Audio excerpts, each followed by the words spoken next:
آیا می دانستید همه سرفه ها یکسان نیستند؟ نوع سرفه می تواند به تشخیص علت آن کمک کند.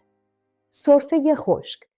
در این نوع سرفه خلطی وجود ندارد و معمولاً در اثر سرماخوردگی، آلرژی، آسم یا تحریک گلو ایجاد می شود.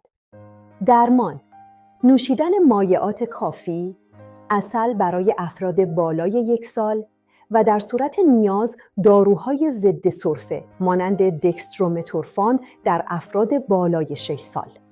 سرفه خلطدار.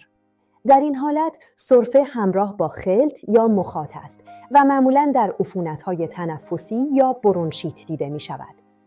درمان: مایعات فراوان، استنشاق بخار یا دوش آب گرم و در برخی موارد داروهای خلط‌آور مانند برومهگزین و گایافنزین می توانند به خروج خلط کمک کنند. سرفه ناشی از آلرژی معمولاً همراه با عطسه و آبریزش بینی است. همچنین سرفه بعد از غذا یا شبها ممکن است نشانه رفلاکس معده باشد. برای آلرژی، دوری از حساسیت‌زاها و آنتیهیستامین‌ها و برای رفلاکس، وعده‌های سبکتر و داروهای ضد اسید با توصیه پزشک یا داروساز مفید است.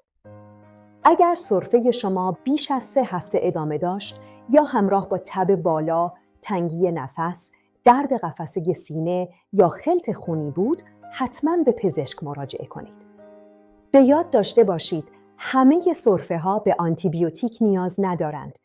اگر این ویدیو مفید بود، لطفاً آن را به اشتراک بگذارید، لایک کنید و کانال را سابسکرایب کنید. سلامت باشید.